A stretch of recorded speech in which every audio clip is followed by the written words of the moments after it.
yang mengambil mata kuliah Research Method on Literature. Jadi pagi hari ini saya akan meneruskan tentang materi kuliah kita gitu ya, terkait dengan Research Method on Literature. Jadi penelitian di bidang sastra itu memiliki karakteristik ataupun ciri-ciri tersendiri begitu ya, berbeda dengan penelitian-penelitian seperti sosiologi, antropologi ataupun bidang lain gitu ya. Nah, kemarin sebenarnya sudah saya sebutkan gitu ya teman-teman semua. Saya hanya mengulang sedikit terkait dengan cakupan begitu ya di dalam penelitian karya sastra. Nah, waktu pertemuan kedua kalau tidak salah saya sudah menjelaskan tentang perbedaan penelitian kualitatif dan penelitian kuantitatif ya. Makanya pagi hari ini saya akan fokus gitu ya pada materi ataupun pemahaman kita terkait dengan karakteristik penelitian kualitatif gitu. Ya meskipun nanti gitu ya pemahaman penelitian kualitatif ini bisa diaplikasikan di bidang lain ya, bukan hanya di bidang sastra tetapi juga di bidang mungkin sosiologi atau psikologi dan lain sebagainya begitu. Nah, jadi perbedaan mendasar ya seperti kemarin saya terangkan, perbedaan kuantitatif dan kualitatif itu, kalau kuantitatif itu terkait dengan jumlah ataupun bahasa sederhananya adalah hitung-hitungan begitu ya, atau numerical atau numerik gitu ya, terkait dengan angka-angka begitu. Sementara itu penelitian kualitatif itu terkait dengan ya kualitas gitu ya, ataupun terkait dengan deskripsi gitu ya. Makanya pengertian kualitatif adalah jenis penelitian yang temuan-temuannya tidak diperoleh melalui prosedur statistik. Jadi bukan kita tidak mengolah hitungan-hitungan ataupun statistik gitu ya.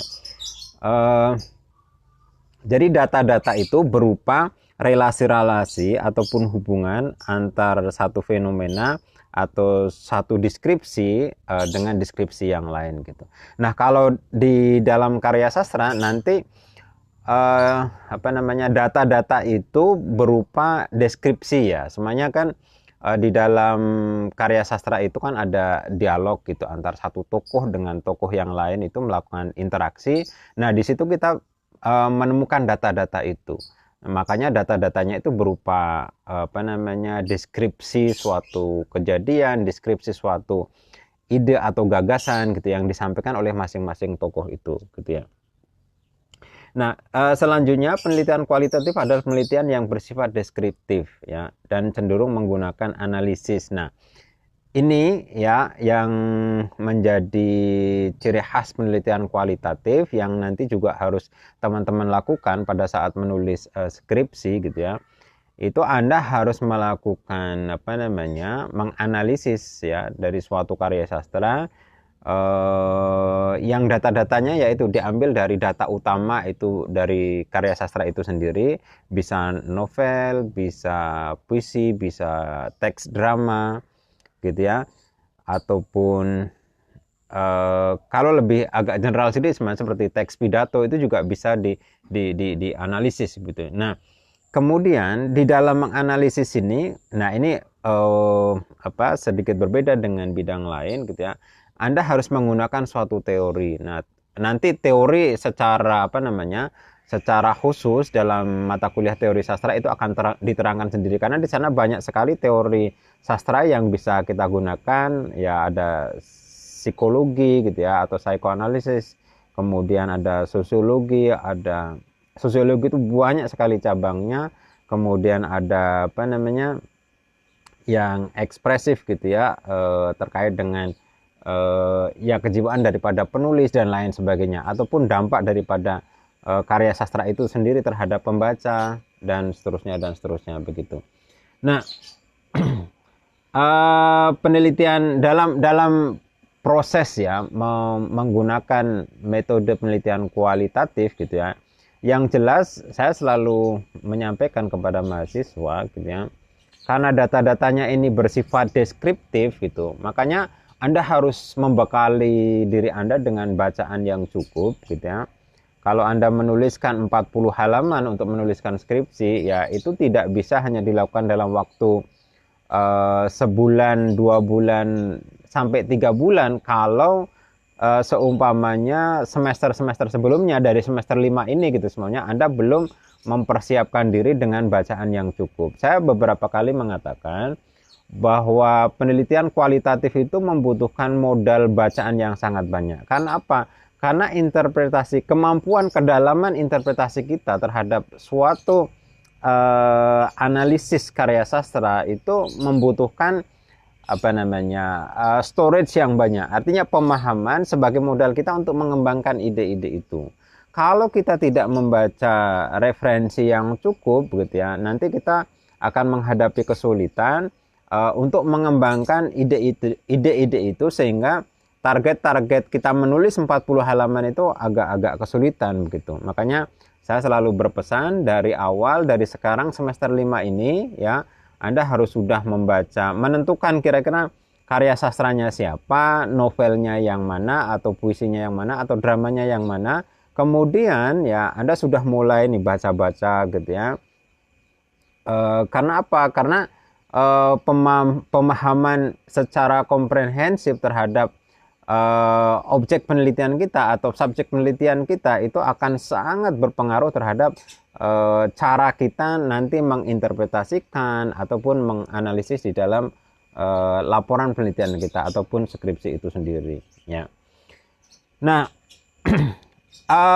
jadi begini, karena penelitian kualitatif ini sangat memberikan kebebasan kepada seorang peneliti gitu, dan kita memperlakukan objek penelitian itu kadang bukan sebagai objek, tetapi kadang sebagai subjek juga. Kalau seumpamanya ini terkait dengan objek penelitian kita semuanya mahasiswa atau personal ya, seseorang begitu ya. Nah, makanya unsur subjektivitas itu kadang ya sangat besar gitu masuk di dalam hasil interpretasi kita. Tetapi yang perlu menjadi catatan begini ya, di dalam penelitian kualitatif gitu ya, itu ya sumber-sumber bacaan itu harus kuat begitu. Artinya kalau semuanya kita menemukan nih suatu titik temu gitu, atau kondisi-kondisi di mana kita anggap ini hal temuan penting gitu di dalam penelitian kita. Nah, itu harus didorong ataupun harus disupport dengan referensi yang kuat gitu. Sebenarnya kita menyatakan A ini seperti B begitu. Nah, itu harus ada landasan teori yang kuat yang mendasari gagasan kita itu gitu. Makanya meskipun penelitian kualitatif ini bersifat subjektif begitu ya, atau unsur subjektifnya sangat besar ya, tetapi apa yang kita tuliskan di dalam analisis kita itu harus berdasarkan landasan teori yang kuat begitu.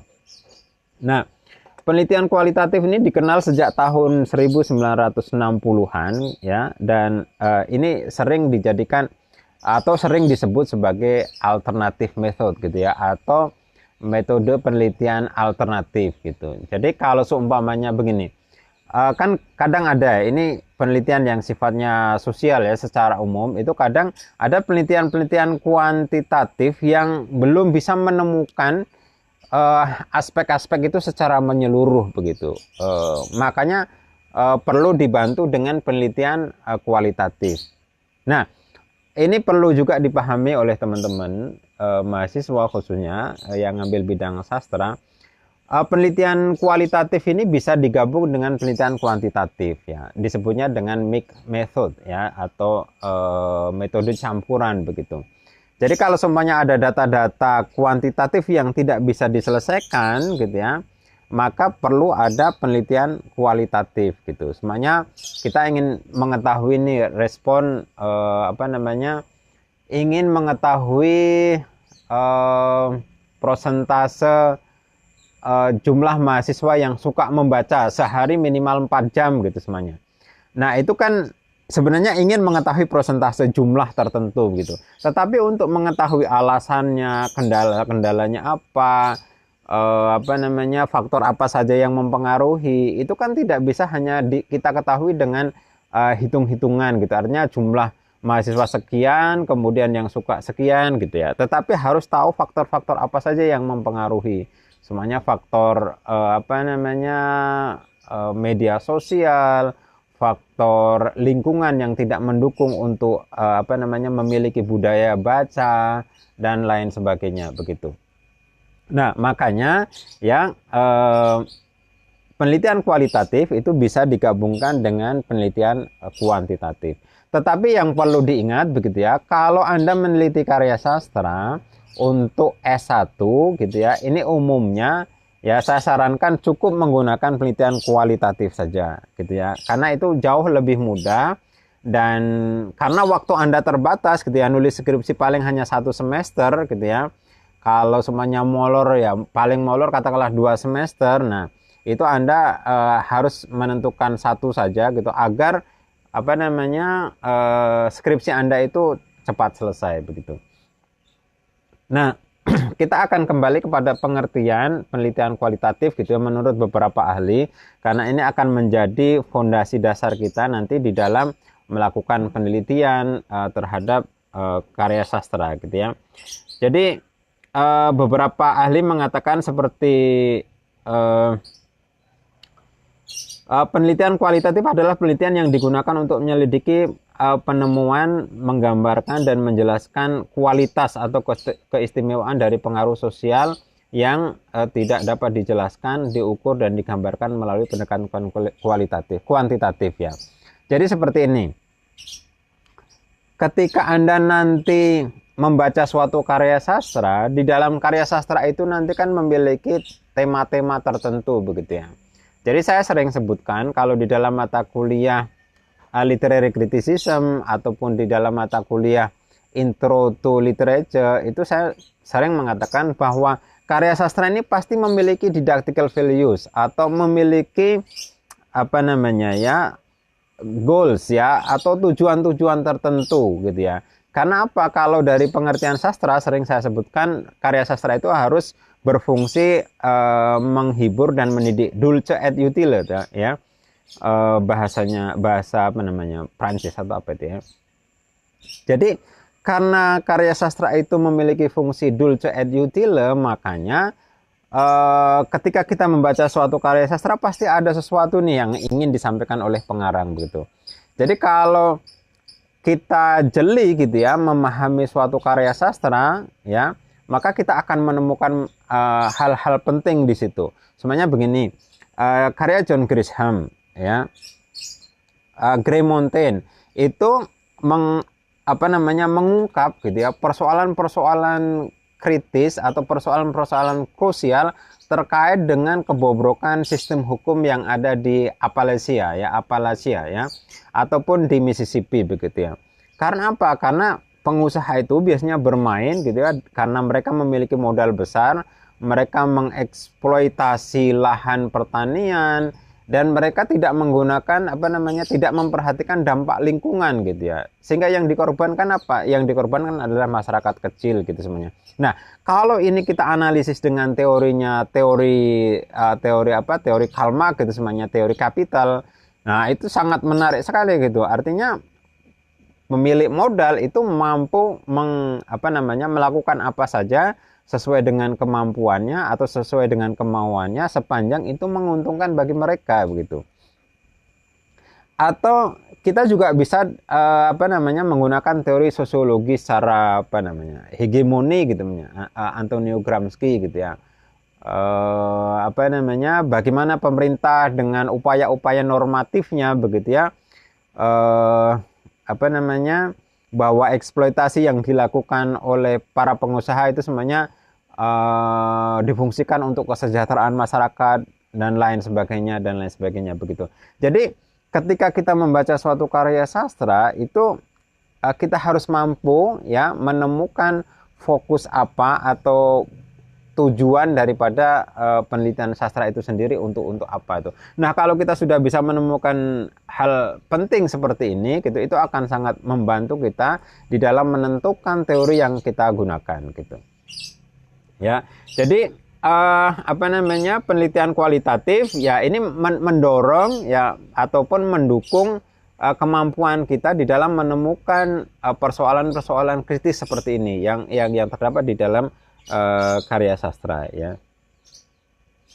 Kemudian riset kualitatif juga bertujuan untuk menjelaskan fenomena dengan sedalam-dalamnya melalui mengumpulkan data kualitatif yang berbentuk deskriptif. Nah, jadi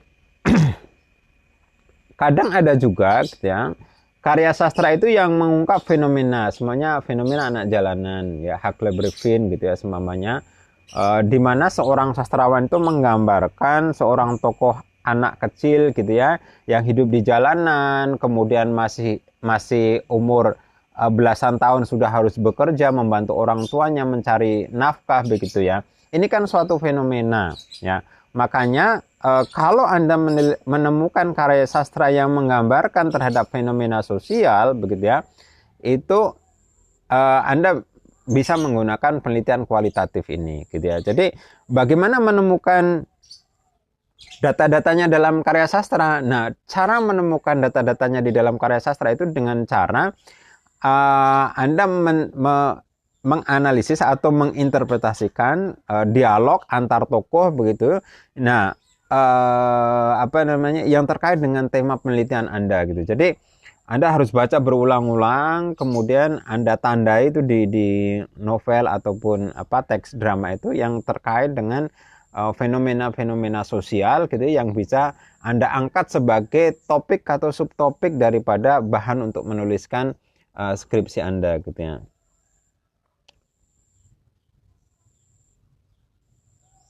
Ya. Nah, makanya penelitian kualitatif itu sering ya berupa tindakan-tindakan investigatif gitu ya. Jadi kalau menurut Ali dan Yusuf gitu pada tahun 2011 dia menuliskan bahwa penelitian kualitatif itu ya bersifat investigatif gitu ya. Makanya kalau penelitian kualitatif untuk fenomena sosial itu biasanya seorang peneliti akan melakukan kuesioner gitu. Semamanya seperti tadi yang sudah saya sebutkan tingkat literasi mahasiswa gitu. Semuanya berapa jam mereka membaca, faktor apa saja yang mempengaruhi mereka suka membaca, dan faktor apa saja yang mempengaruhi mereka tidak suka membaca, dan lain-lain dan seterusnya begitu. Ataupun juga bisa wawancara langsung gitu. Jadi menanyakan hal-hal langsung. Nah, sebenarnya penelitian kualitatif dalam ilmu sosial atau sosiologi dengan karya sastra itu sebenarnya sama ya, hanya saja data-data di dalam karya sastra itu sudah dideskripsikan melalui interaksi yang dilakukan antar tokoh di dalam karya sastra itu. Makanya saya sering mengatakan kalau dalam menuliskan skripsi itu kadang mahasiswa itu hanya fokus pada tokoh utama, padahal di dalam menganalisis karya sastra interaksi tokoh utama untuk mengangkat suatu isu itu harus didukung dengan tokoh yang lain. Makanya posisi tokoh pembantu ini sangat-sangat penting juga gitu. Karena apa? Dengan memahami tokoh pembantu ini kita sudah menjadi tahu nih posisi dia sebagai apa, kemudian untuk membantu mengangkat isu-isu apa, tema yang diusung apa, concernnya di bidang apa, itu kita bisa lihat dari interaksi antar tokoh itu.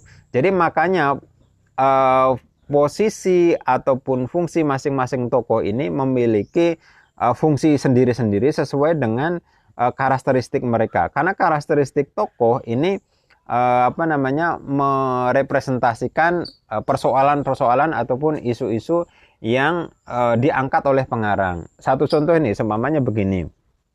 Anda meneliti karyanya John Grisham, tadi yang saya sebutkan adalah Grey Mountain gitu ya.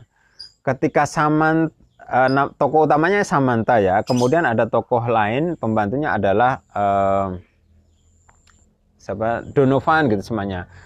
Donovan ini mereka sama-sama pengacara, cuma Donovan itu pengacara yang lebih senior begitu ya, dan Donovan ini mengadvokasi, tugasnya sebagai pengacara mengadvokasi para masyarakat kecil yang tinggal di daerah Appalachia begitu ya.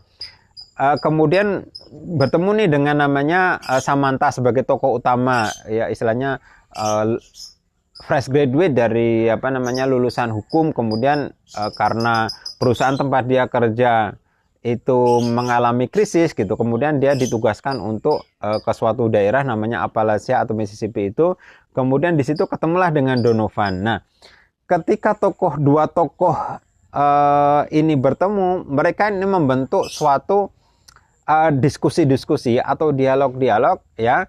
Nah, dari dialog dua tokoh inilah kita mengetahui nih apa persoalan mendasar gitu yang dihadapi oleh masyarakat ataupun yang dihadapi oleh komunitas yang ada di daerah Mississippi atau di Amerika ini begitu. Demikian juga dengan tokoh-tokoh lain gitu. Nanti tokoh lain juga menyinggung tentang Donovan gitu ya. Kaitannya dengan bagaimana Donovan menyelesaikan persoalan-persoalan sampai dia diancam dibunuh, kemudian diancam keluarganya digusur dan lain sebagainya. Nah, interaksi antar tokoh ini ya, teman-teman mahasiswa perlu pahami, itu disitulah gitu ya mengandung pesan-pesan penting gitu yang perlu Anda temukan dan perlu Anda eksplorasi gitu di dalam diskusi hasil penelitian Anda di dalam skripsi itu nanti gitu ya. Jadi Anda jangan hanya fokus pada tokoh utamanya saja. Ini yang harus menjadi catatan ya. Kadang kan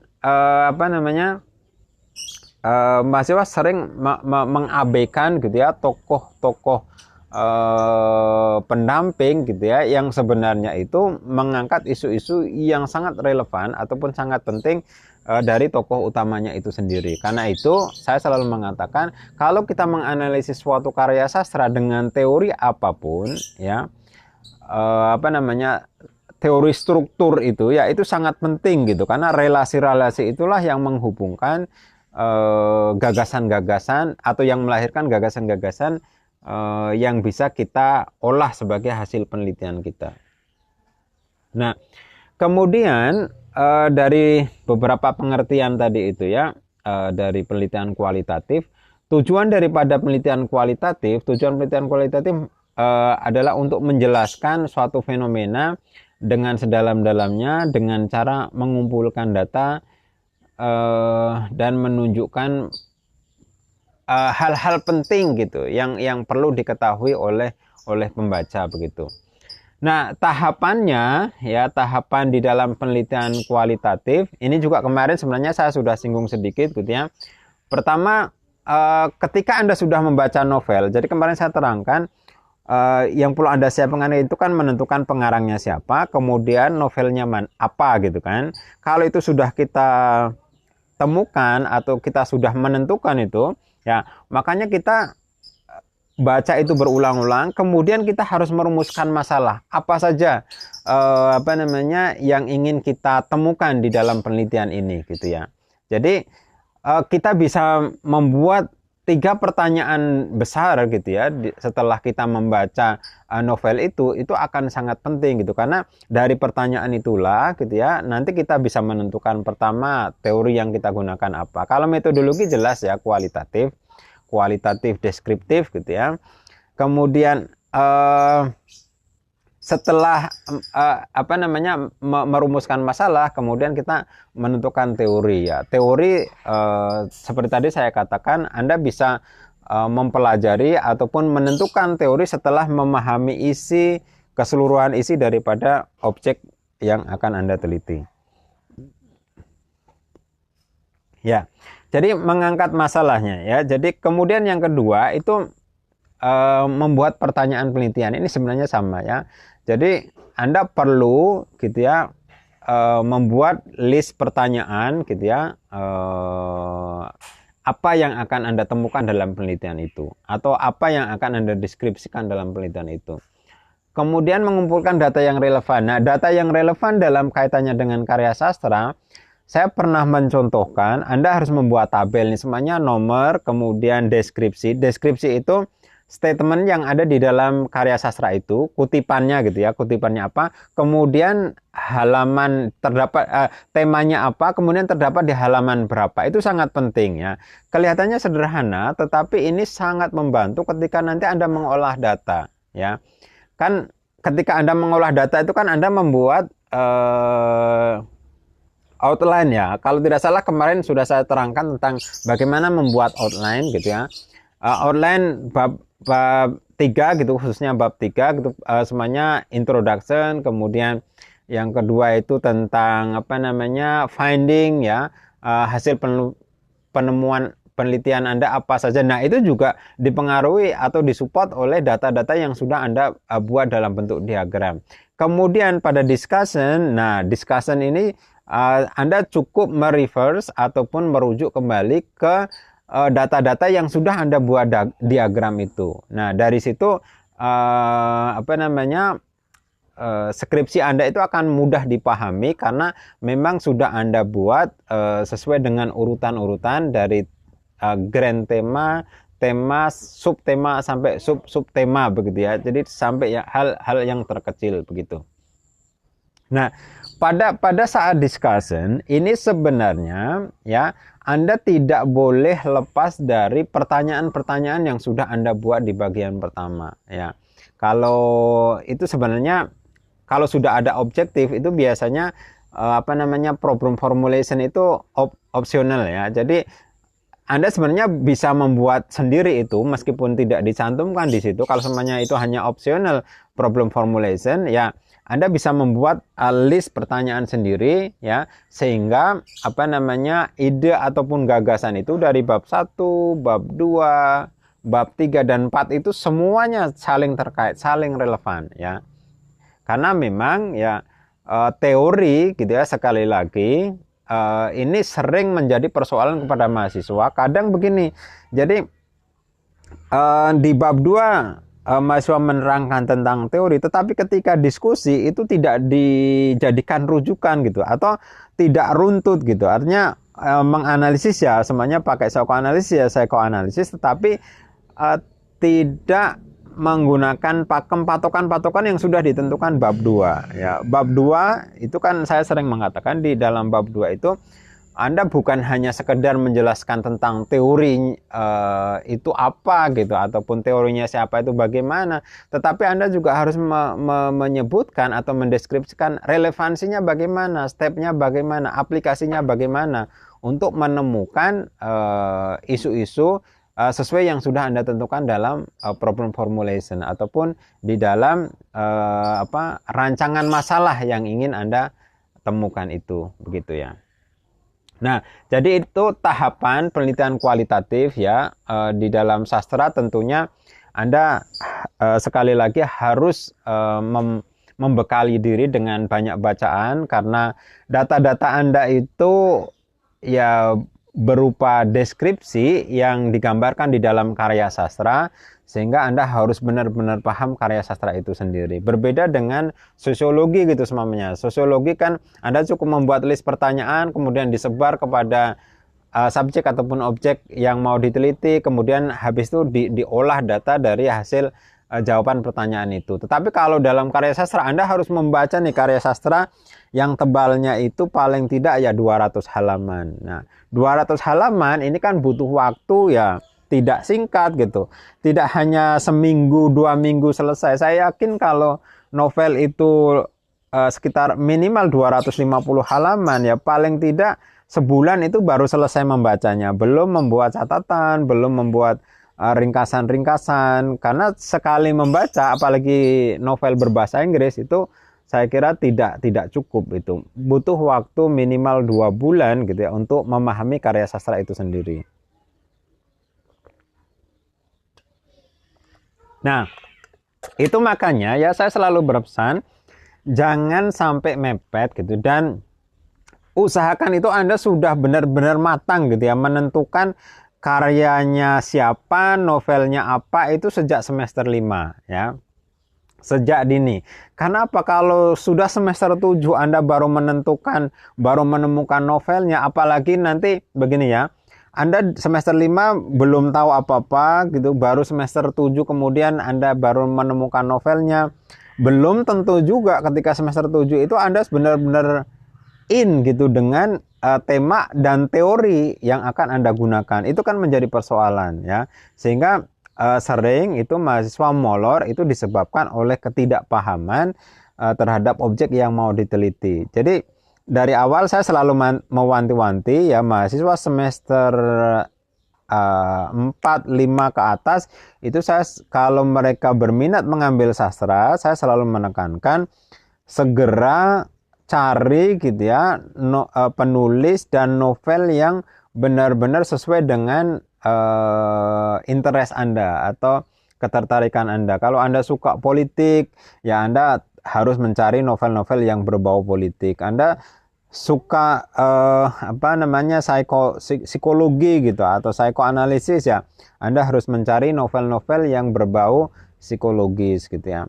Atau Anda suka dengan teori hegemoni, teori ideologi, agama, ya Anda carilah novel-novel yang mengandung itu. Semuanya karyanya George Bernard Shaw gitu ya, yang terkait dengan politik di Inggris gitu ya, ideologi di Inggris dan lain sebagainya, teori kelas, teori cultural materialism, Raymond Williams dan lain sebagainya. Itu menjadi bekal yang sangat penting gitu ya bagi mahasiswa ya, karena semua itu nanti akan sangat berpengaruh terhadap cepat tidaknya di dalam menuliskan skripsi. Nah, di dalam penelitian kualitatif gitu ya, itu ada beberapa tipe gitu ya. Nah, tipe ini nanti itu juga Anda harus menyesuaikan dengan karakteristik dari karya sastra atau apa yang ada di dalam karya sastra itu sendiri ya. Jadi tipe ataupun jenis penelitian kualitatif itu yang pertama adalah fenomenologis atau fenomenologi. Jadi seperti tadi saya sudah terangkan sedikit gitu ya, bahwa penelitian kualitatif itu untuk menemukan fenomena-fenomena sosial gitu ya, yang terdapat di dalam kehidupan kita sehari-hari maupun fenomena-fenomena sosial yang digambarkan di dalam karya sastra ya. Teman-teman pasti masih ingat begitu ya, bahwa karya sastra itu adalah institusi sosial yang bermediakan bahasa. Jadi apa yang digambarkan di dalam karya sastra itu sama atau merefleksikan kondisi sosial, politik, ekonomi dan lain sebagainya yang ada di dalam kehidupan sehari-hari gitu. Kalau settingnya di Amerika ya pastinya menggambarkan setting Amerika. Kalau terjadi di Indonesia ya pastinya menggambarkan atau merefleksikan kondisi sosial politik yang ada di Indonesia gitu ya. Oh ya, tambahan lagi ya, bagi mahasiswa yang nanti menggunakan sosiologi gitu ya, kemudian psikoanalisis gitu ya, terutama yang mimetik ya, yang mempertimbangkan karya sastra sebagai refleksi sosial begitu ya, atau universe gitu ya, alam gitu ya, itu ada tambahan bacaan gitu kan. Yang pertama ya karya sastranya itu sendiri, kemudian yang kedua ya teori yang digunakan, yang ketiga itu adalah background sosial politik, artinya buku-buku sejarah yang melatar belakangi lahirnya karya sastra itu gitu. Seumpamanya ini George Bernard Shaw eksis pada tahun 1920-an gitu semuanya. Kemudian Toni Morrison gitu semuanya 80-an lah katakanlah, sejak 80-an gitu. Kemudian kalau John Grisham ya modern sekarang, semuanya sekitar ya tahun 2005 ke atas lah, atau tahun 2000 sampai sekarang lah kayak gitu. Jadi ini menjadi hal penting gitu ya, karena ketiga aspek ini kalau kita menggunakan teori sosiologi itu saling terkait dan saling mempengaruhi gitu ya. Jadi pertama objek yang diteliti, karya sastra itu sendiri, kemudian yang kedua teori, yang ketiga adalah kondisi sosial politik. Yang paling relevan sekali semuanya Anda menggunakan strukturalisme genetik ya, artinya Anda ingin mengungkap faktor-faktor apa saja yang mempengaruhi lahirnya karya sastra ini gitu semuanya. Nah, itu pasti Anda harus merujuk pada sejarah ketika penulis hidup pada zaman itu ya, sehingga harus baca sejarah politiknya, sejarah biografi penulisnya dan lain sebagainya. Jadi itulah mengapa gitu ya, Anda di jurusan sastra itu selalu saya sarankan untuk banyak membaca, karena memang kita di humanities, social science ya, data-data kita berupa deskripsi berbentuk tulisan gitu. Sehingga di situ menuntut kita untuk banyak membaca ya. Dan kalau kita sudah banyak membaca berarti kita sebenarnya mengimplementasikan nilai-nilai Islam gitu ya. Jadi di dalam Islam itu kunci kesuksesan kita adalah membaca. Surat yang pertama kali diturunkan adalah Iqra bismi rabbikal ladzi khalaq. Bacalah dengan menyebut nama Tuhanmu ya. Kemudian yang kedua ya, mangkara harfan min kitabillah falau hasana wal hasanatu bi asri amsalha la aqulu alif lam mim harfun walakin alifun harfun wa lamun harfun wa mimun harfun gitu ya. For those who read the Quran he will get a reward gitu ya. Jadi barang siapa yang baca satu huruf dari Al-Quran maka baginya satu pahala, dan satu pahala itu dilipat 10 kali kebaikan. Dan tidak kukatakan kepadamu alif lam mim itu harfun, alif lam mim itu hanya satu huruf, tetapi alif satu huruf, lam satu huruf, mim satu huruf ya. Jadi hanya membaca alif lam mim itu sudah mendapatkan 30 kali kebaikan ya. Nah, ini apalagi kita sudah mendekati bulan puasa ya. Saya selalu mendorong mahasiswa untuk meningkatkan intensitas membaca ya. Minimal sekali katakanlah untuk mahasiswa S1 ya 2 jam lah gitu ya. Syukur bisa 4 jam ya, bisa 5 jam dalam sehari. Apalagi kuliah online seperti ini ya, menuntut Anda lebih mandiri ya. Jadi saya selalu katakan Anda sebagai mahasiswa apalagi di program studi sastra Inggris itu menuntut kemandirian ya. Anda harus sudah mandiri, tidak tergantung pada dosen. Jadi kalau bisa dihitung-hitung mungkin katakanlah 50-50. Materi dari dosen itu 50%, Anda membaca sendiri itu 50%. Tapi sebenarnya itu tidak cukup. Kalau bisa ya 60 atau bahkan 80% dari Anda, 20%-nya dari dosen gitu ya. Itu baru jadi mahasiswa, karena Anda berbeda dengan mahasiswa. Jadi ketika saya menerangkan teori ini, Anda harus mencari referensi, mencari buku-buku ataupun video-video yang terkait dengan topik pembicaraan kita. Sehingga Anda akan lebih maksimal gitu ya di dalam menyerap informasi, melatih diri, menambah gitu ya storage yang ada di dalam otak Anda sesuai dengan bacaan yang Anda dapatkan dari materi kuliah yang saya sampaikan ini.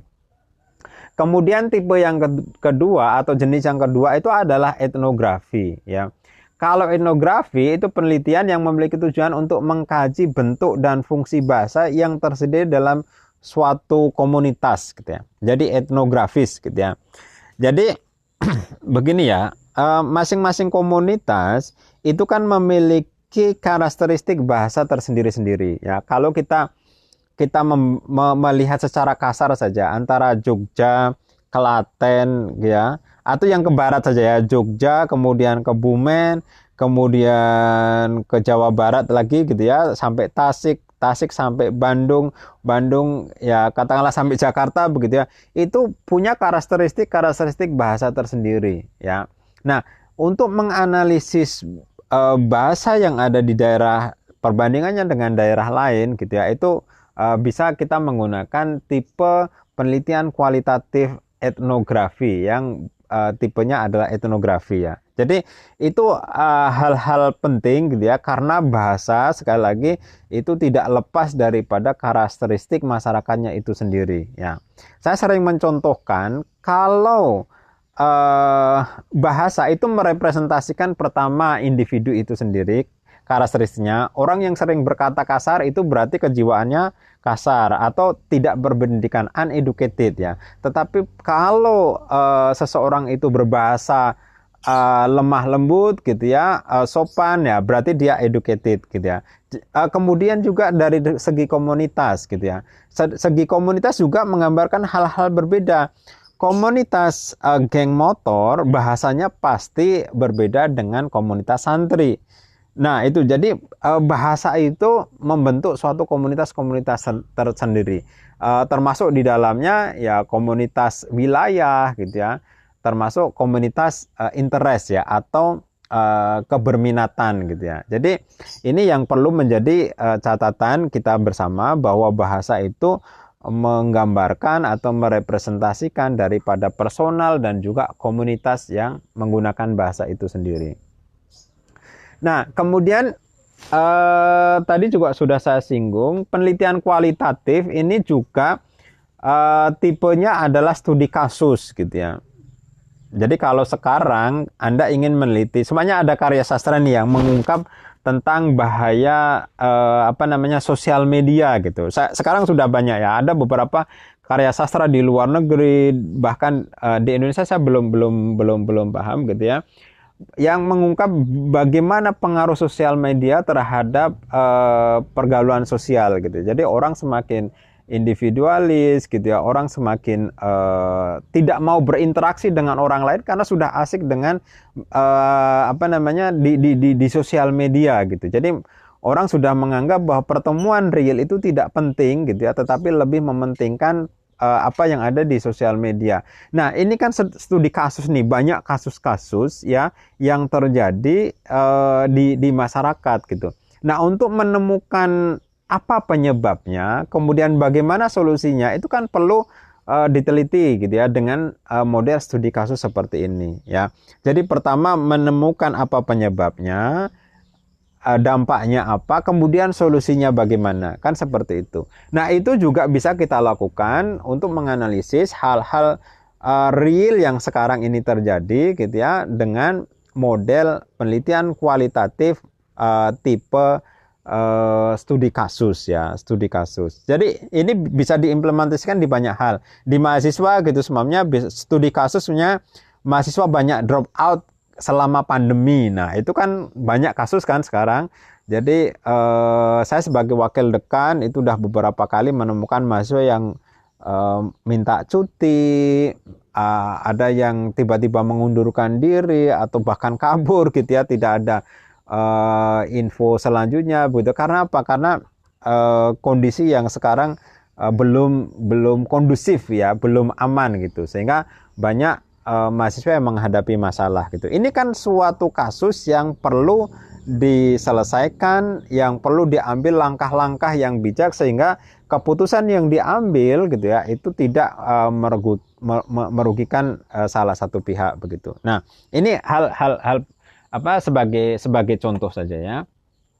Kemudian ada disebut dengan grounded theory gitu. Kalau grounded theory ini biasanya jadi kalau seorang mahasiswa mau penelitian itu untuk membuktikan teori gitu. Sebenarnya teori hegemoni, cultural hegemony ya, karena Antonio Gramsci. Kemudian Anda meneliti suatu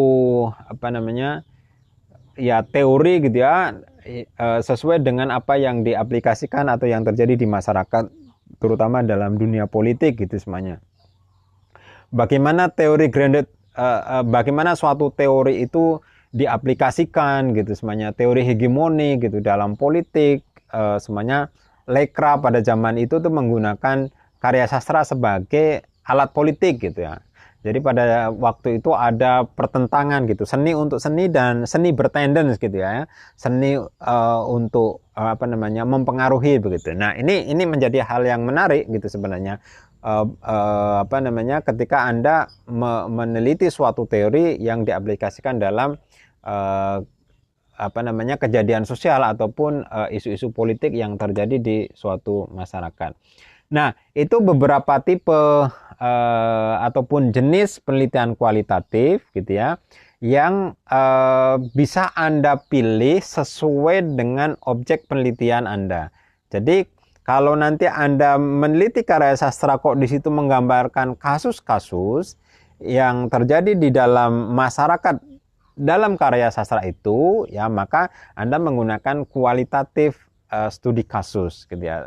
Nah, teori yang digunakan ya Anda harus merujuk pada teori yang sesuai dengan itu. Semuanya Huckleberry gitu ya, Anda analisis secara sosiologi kenapa seorang anak kecil harus bekerja di jalanan atau bekerja membantu orang tuanya atau menjadi pengemis, menjadi pencuri, sebabnya apa dan lain sebagainya gitu ya. Jadi itu bisa Anda jadikan sebagai cara gitu ya untuk menemukan gagasan-gagasan ataupun nilai-nilai yang ingin disampaikan oleh pengarang di dalam karya sastra itu. Baik, sementara itu kuliah kita pagi hari ini gitu ya. Nanti materi ini akan saya upload, kalau bisa saya simpan ya. Kalau bisa saya simpan akan saya upload di YouTube, dan kalau ada beberapa hal yang Anda belum jelas bisa ditanyakan di kolom komentar gitu ya. Kemudian selain bertanya di situ sebagai pertanyaan di situ sekaligus saya untuk mengecek partisipasi Anda ataupun presensi kehadiran Anda ya. Itu saya kira ya yang dapat saya sampaikan pagi hari ini. Mohon maaf saya tidak bisa menggunakan Zoom karena akun Zoom saya kebetulan dipakai untuk kegiatan kongres dari tanggal 7 hari ini sampai tanggal 10 ya, sampai hari Sabtu besok. Sehingga beberapa mata kuliah yang saya ajar akan menggunakan media online seperti sosial media IG ini yang paling mudah karena saya bisa menyimpan rekamannya begitu ya. Kemudian nanti bisa saya upload juga di YouTube gitu ya. Sekali lagi terima kasih atas partisipasinya untuk mengikuti kuliah Research Method on Literature pada pagi hari ini ya. Mudah-mudahan kita berdoa bersama, mudah-mudahan COVID ini segera berakhir dan kita bisa bertatap muka secara langsung ya, sehingga kita bisa berinteraksi lebih banyak gitu ya, bisa saling memberi motivasi, saling berinteraksi secara langsung akan memberikan dampak yang lebih kuat sebenarnya dari